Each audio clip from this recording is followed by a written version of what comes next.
Okay mga kababayan, Chris Ulo po at welcome back po ulit dito sa ating YouTube channel. Okay, ito, nako mga kababayan, pag-usapan ho natin itong gaganapin ho bukas na pagbobotohan ho ng mga minamahal ho nating senador.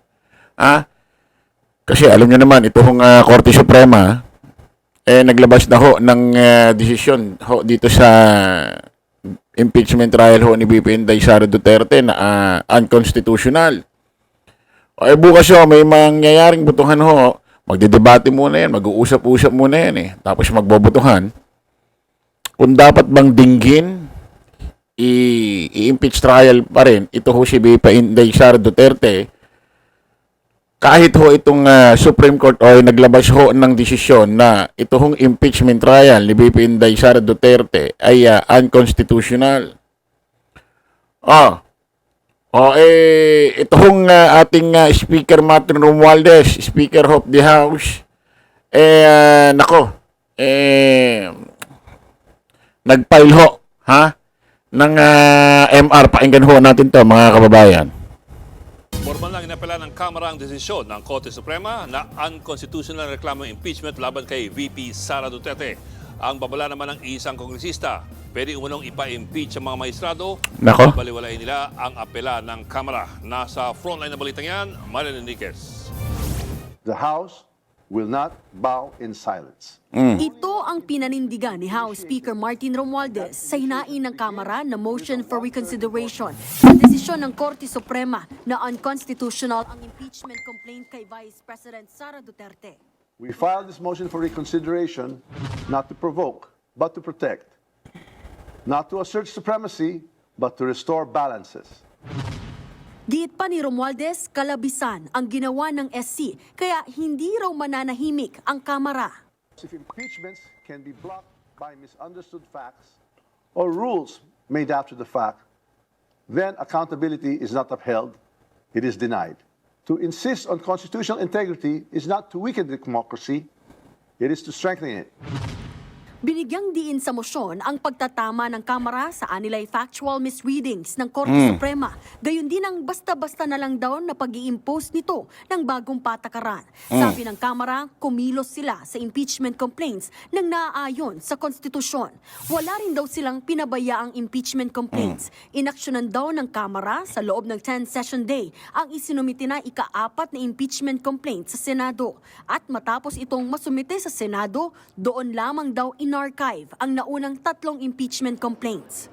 Ibig sabihin, hindi 4 kundi iisang reklamo lamang ang na-initiate. At ito yung inendorso ng nasa 215 congressmen na isinumite sa Senado. Correct. Dahil dyan, nanindigan si Romualdez na ang Kamara ang may eksklusibong mandato mula sa konstitusyon para mag-initiate o maghain ng impeachment proceedings.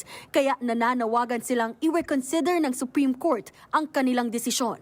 Malinaw din daw na nabigyan ng due process si VP Sara, pero ayon sa Kamara, ang sinasabi ng SC na dapat mabigyan ng bise ng kopya ng reklamo ay paggawa ng bagong rules na hindi naman daw nakasaad sa konstitusyon. To invent new rules now and apply them retroactively is Lumalabas kasi mga kababayan, ito ho Supreme Court, itong Korte Suprema. Kumbaga lumalabas parang ito ho yung huling salita. Kumbaga ito ang huling salita.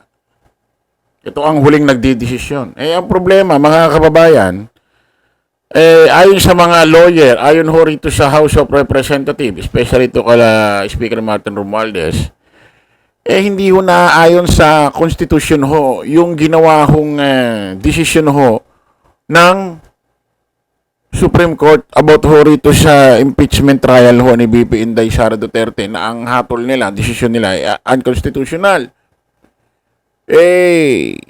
Isang impeachment case lang daw dapat maipal sa loob ng isang taon. Isa lang naman talaga. Iba't ibang elemento lang. Isa lang naman ang mga pinirmahan ho ng mga mambabatas, yung 215, tas dumagdag rin ho yung benching kung mambabatas may humabol.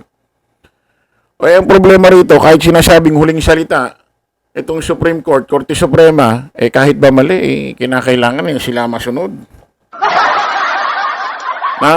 At ang nakakapagtaka pa rito, mga kababayan, yung mga nagdesisyon ho na ayon sa kanila, unconstitutional ho itong impeachment trial ni BP Inday Sara Duterte, lahat ho ito, appoint ho ni dating Pangulong Rodrigo Roa Duterte sa kanyang administrasyon.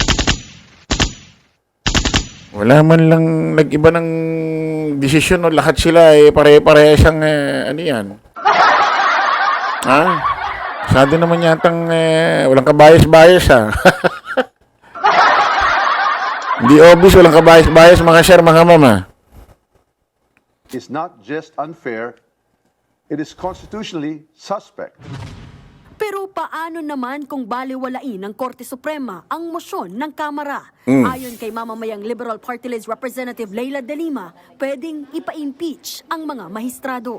We cannot blame Nako. anyone or any group, or for that matter, the House itself, if it would also consider the filing of impeachment case against the Supreme Court justices themselves. Ano ha, sumasang-ayon ho, ito ho si Ma'am Leni Robredo at nagbanta rin ho itong si Speaker Martin Romualdez na hindi ho sila basta mananahimik. Nako matindi ito si Speaker Isipin nyo, ang bumoto ho ulit dyan para manatili sa kanyang pwesto bilang Speaker of the House, nasa 269. Ano ibig sabihin nun? Malakas ang pwersa nito. Ha? Po pwede raw ma-impeach itong mga itong mga nagdesisyon na inappoint ni Digong nung kanyang administrasyon na sinasabi unconstitutional daw itong impeachment trial ni BP Inday Sara Duterte. Pwede rin daw ma-impeach itong mga ito. Miyerkules, dedesisyonan ng Senate Impeachment Court kung itutuloy ang impeachment trial o ititigil ito. Nagbabalita mula sa Frontline, Marian. Ito ang palaisipan dito sa atin, mga kababayan. Kahapon apila ang House of Representatives sa pangunahan ni Speaker Martin Romualdez dito ho sa Supreme Court about ho dito sa inilabas ho nila unconstitutional itong impeachment ni BP Inday Sara Duterte. Umapila sila ng motion for reconsideration. Bukas magbobotohan ho ang Senado. Magbobotohan ang Senado kung tatalakayin pa nila ang impeachment trial ni BP Inday Sara Duterte kahit naglabas na ang Korte Suprema na unconstitutional daw itong impeachment. Halimbawa lang. Halimbawa lang Halimbawa ang Senado bukas nanalo ang boto na dinggin pa rin ang kaso. Ang trial. Halimbawa. Tapos ibinasura naman ng Supreme Court yung inapila na MR ng House of Representatives. Ano mangyayari? Ano mangyayari doon? Halimbawa naman, itong bukas nanalong boto, hindi na talaga talakayin ng impeachment trial ni BP Inday Sara Duterte. Halimbawa, hindi na talaga dapat italakayin. Tapos, nag-iba naman, bumaliktad naman ang hatol ng Supreme Court. Pinagbigyan na, sige, i-trial nyo na yan. Pinagbigyan yung apilan nila Speaker Martin Romualdez. Yung kanilang motion for reconsideration. Actually, sumagot ho agad ng Supreme Court. Kahapon lang ho naghain